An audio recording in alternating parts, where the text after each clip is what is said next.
How's everyone doing? Today I have a horror Blu-ray collection update with 6 pickups. If you've seen these movies, definitely let me know what you think of them and let me know which one of these is your favorite as well. Leave me those comments down below and let me know what horror movies you plan to watch next. Either tonight, tomorrow, anytime coming up, your next one's on the slate. I've got a whole list that I am gonna try to watch this month and get through, but I might revisit a couple of these ones. In fact, I want to do a review on one of these ones, so an actual full straightforward review like I used to do. I want to get back to that for sure. But first up is Lucio Fulci's House by the Cemetery, and this is the new Blue Underground 3-disc limited edition, a beautiful remaster for it. And this has a new 4K restoration from the original uncut, uncensored camera negative, and just a ton of bonus features. Look at all those bonus features. That whole giant box right there, taking up like half the back cover. So that is pretty amazing. If you are a fan of this film, I think you'll definitely appreciate that. Now, I'll have to say, I don't remember being the biggest fan of this one, but I want to revisit it because everybody like raves about it. I just remember thinking it was like slow moving, not a lot was really going on. I remember it had kind of like a surreal feel. But it's really all about the reveal, the payoff, seeing the character right there. And then, you know, it's got some creepy elements in the house. But I just remember thinking the acting really wasn't great. The pacing wasn't that great. The effects were a bit dated. But I'm going to give it another chance because people rave about it. I remember it's about a family that moves from New York City to this big house, and it was previously owned by Dr. Freudstein, and he did human experiments, and there's possibly something in the basement, and you know, I remember like the little kid was searching around. I think he sees a tombstone, and yeah, on the back there you see that bloody scene, but like that character is really the big draw. But I'm gonna revisit it. I don't remember loving this one, but everybody just hypes it up, so I'm gonna give it a shot. This is the 2019 restoration on the first disc, and then on the second disc is the extras, and on the third disc we've got the soundtrack, and we got a nice thick booklet right here, and chapter selection. There's the house. I want to say I remember there's like was it a photograph or painting of the house, and it like changed slightly. It's been a long time since I've seen it, but I guess I shall revisit. And yes, I know it had some influences on We Are Still Here, which I love the heck out of that one. And there's Fulci right there. Fulci lives. But this is a nice release. Special feature, again, you have the reversible artwork right there, everything, the soundtrack too. I like when they include the soundtrack, especially for films that have a great soundtrack.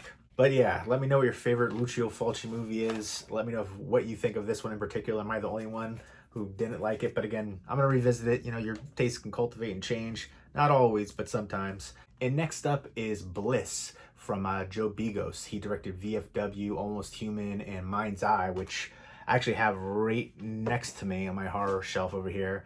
I love this movie. Really good, underrated, low-budget horror movie. I dig this one. If you're into low-budget horror movies, I'd highly recommend it. But this one was incredibly bloody, just buckets of blood. It's a crazy, psycho, hallucinogenic vampire movie. One thing I will say is they mentioned in the beginning of the movie, there's like a disclaimer, if you know you're sensitive to strobe lights or have epilepsy, don't watch it.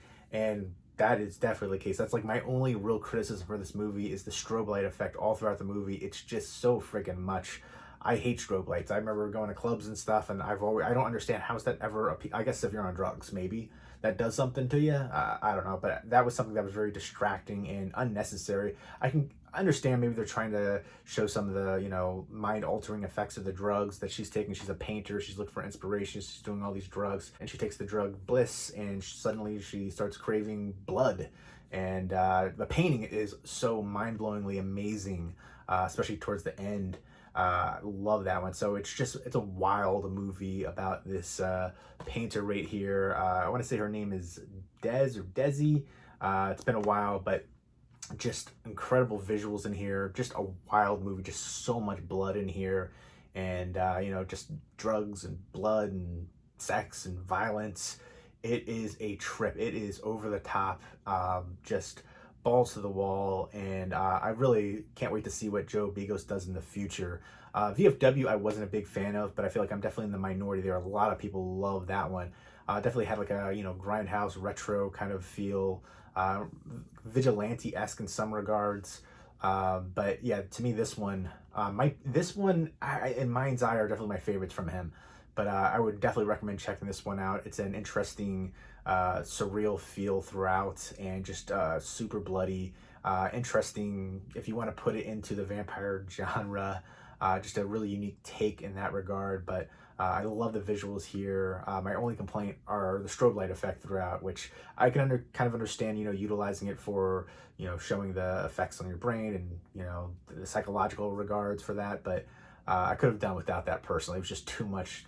But everything else was amazing for me for this film. Love the heck out of this one. Some good special features on there. Just a psychedelic, crazy vampire movie, if you will. Wild, but I love it. Next up is one I want to revisit. I remember liking certain aspects and not liking other aspects. I feel like it kind of midway through it kind of devolved and runs out of steam and went into a direction that I feel like just didn't work. And I'm not the biggest fan of CM Punk acting wise. CM Punk is the lead actor here. There he is right there in the back, and he's renovating this house. His wife is pregnant and not there yet, and he sees this girl and he's not sure if she's real or not. His friend comes and helps too for a brief period, and all these weird gross things are in the walls. I actually really love that aspect, like oozing and eyeballs and weird things, you know, bursting pipes, rotting walls, just slime and stuff. It looks like you know, jizz, if I'm gonna be honest. But I just remember, like, I loved all that weird creepy oozy stuff in the house, and then the whole storyline, it just didn't really work the way that it plays out. And I really liked her too, her character as well. Then towards the end though, again, I feel like it didn't work. It was an interesting concept with the house, but then the rest of it with the girl, you know, on the third floor, I feel like that didn't really work well. And I don't think CM Punk really worked for the lead either. But I'm going to give this one another watch because, again, I liked a lot of the beginning, the first half, I would say, especially with the house and the oozing, and the grossness and the weirdness and all that, the psychological aspects. I thought that really worked well, and then just kind of like fell apart for me in the second half, especially in the ending. But I'm gonna give it another chance. And CM Punk, apparently he's on AEW now. I was watching AEW for a little bit. I'm gonna have to check back into it because apparently they're getting a ton of people now. Next up is Hounds of Love, and big shout out to Martinez Joe 74 who recommended this to me, and I put off picking it up for like ages, and I got this one a bit ago. I don't think I ever showed it. I think I briefly talked about it before, but I want to do a full review for this one. I just want to revisit it first. It's basically a serial killer couple in Australia, and it blew me away. I love the heck out of it. It's set in the mid-1980s, and this girl is abducted, 17-year-old girl, and this disturbed couple and their history of killing people, and she basically has to, you know, wage psychological war with them and, you know, kind of get them to turn on each other. It's just the psychological elements that really work well. And I remember loving the ending for this one too. Really good tension in there. There's not a lot of blood or gore or anything like that, but it's all about the psychological elements, and I think it really worked well here. And I remember liking the whole cast, so it's really just those three characters, and I just remember loving the ending to it. But I'm going to revisit this one, and I plan to do a review for it, and I remember just loving the heck out of this one. Hounds of Love. So I would definitely recommend this one if you're into, you know, serial killer movies, and again, you know, psychological aspect and just the underlying tension throughout. And yeah, again, really surprised the heck out of me. Let me know what your favorite Australian horror movie is. I feel like there's a lot of great ones. Loved Ones really needs a Blu-ray release. I feel like that doesn't get enough love, pun intended. And I'll just show you the disc too. The disc is interesting. I think it's like a, you know, a professionally pressed burn on demand kind of one. You can see where the Blu-ray disc is. They have the barcode. They were trying to, you know, write Blu-ray, but it's right over there. It doesn't have the blue back. It has, you know, that kind of back right there, grayish, if you will, the hue, and it's like a glossy on the disc right there, the artwork. And then the case right there too, Blu-ray disc. Even on the spine, Blu-ray disc. trying to find the company that actually released this. I don't even see it. Yeah, I'm not sure which company actually released it. I see there's some names down here that are really film buff, maybe. I'm not sure, but usually like they have who releases it, right there on the spine or on the bold somewhere on the disc. But that's not the case here. But either way, if you can get this, I would recommend the heck out of Hounds of Love, especially if you're into, serial killer movies. Next up is a Warner Archive release that I love. It's a cheesy, fun one. Cesar Romero is in here as the Mad Magician. He played the Joker in the '60s Batman series. He was so excellent here. He's a great actor, but I love him in this one. And then Connie Stevens is great as the lead actress here. The Scared Heiress. This is from 1964, great '60s horror movie. It definitely has that mystery haunted house Scooby-Doo vibe. It's basically, trying to figure out what's going on. It's Connie Stevens, who is the daughter of this magician. Basically, 20 years ago, there was an accident with the guillotine trick, and the magician's wife's head got cut off. So basically, as a young girl, she's without a mother, and the father's kind of crazy, and then they're estranged. The great Duquesne, it says on the back, has another trick up his sleeve. He passes away and leaves the inheritance to his daughter, but with the stipulation she has to spend 7 nights in the spooky mansion. So she decides to do that with a reporter with her. There's a guy there played by Dean Jones, pre-Lovebug days. So it's, those two in the house, and weird things start happening, and they're trying to figure out if it's real or there's something else going on. And I just thought it was a really fun time. If you like, the Scooby-Doo mystery kind of, aspect for movies, I think you'll definitely appreciate this one. And the house is a character itself in this one, and it's just a fun one, very entertaining.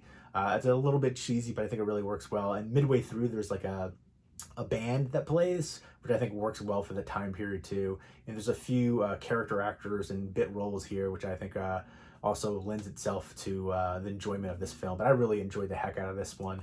Across the board, I loved everything about it. It's just a fun time. Again, it is a bit cheesy, but if you like '60s horror, I would definitely recommend checking it out. Again, the haunted house mystery, Scooby-Doo-esque feel to it, then check it out for sure. Next up is a movie that a lot of people hate, most people hate, and I think I might be one of the only people that actually enjoyed it, but who cares? I liked it. I thought it was a fun time. It's 47 Meters Uncaged, and it has Connie Fox, who's the daughter of Jamie Foxx, and then Sistine Stallone, who is the daughter of Sylvester Stallone here. And I think it's, a pretty standard, straightforward formula here. It's a shark attack movie. And I like the underground setting, the submerged, like Mayan city. And so they're exploring it, these girls. And, it's 4 teenage girls, and they go down there and they're checking everything out. And then suddenly there's sharks, and they have to fight to survive. I think they're running out of air as well, and it's very claustrophobic feel, and that definitely drove the tension. I thought there was good tension here. A lot of people, I don't know, this just got crapped on, but I thought it was a fun time. I feel like, I was going to say a lot of people, I feel like every review I've heard was negative for this one, but I liked it. I do like shark attack movies, so I feel like if you enjoy those, you'll appreciate it a little bit more. You can be more forgiving of the tropes and cliches there, because they have it in spades, and it is, very formulaic. But I do like the way that it plays out at the end, and you have to suspend disbelief, which you have to do for pretty much every shark attack movie. But yeah, let me know what your favorite shark attack movie is outside of the first Jaws movie. For me, The Shallows. I love the heck out of that one. Great character-driven shark attack movie with Blake Lively. Absolutely stunning, very talented actress. But I really love the heck out of that one. I know that one also has a lot of people who aren't a big fan of it, but love it. That's really what got me into 4K, in fact. I watched the Blu-ray for it, then I watched the 4K, and it just blew me away with the clarity and details in there. And one of the earlier horror movies I got on 4K. Now there's a lot more. I definitely appreciate that. But yeah, this one to me, again, I love the underwater setting right here with the Mayan city, and just, the tension that builds with, the claustrophobic feel, trying to escape, the dwindling air supply, the sharks. The sharks look awesome to me. The girls are attractive. Not a bad selling point. They know what they're doing with this formula. For me, it worked. Again, go in, with tempered expectations. Maybe you'll appreciate it. Again, if you like shark attack movies especially. I feel like there's not a lot of great shark attack movies out there. There's a lot of ones that are average below it. I've seen so many bad Jaws ripoff movies. Deep Blue Sea is another fun one, but the sequels were terrible. But the first Deep Blue Sea movie, just cheese-tastic fun. Love the heck out of that one too. But I dug this one. And the first 47 meters down movie I thought was good as well. But there you go. Those are the 6 horror Blu-ray pickups. If you've seen them, definitely let me know what you think of them.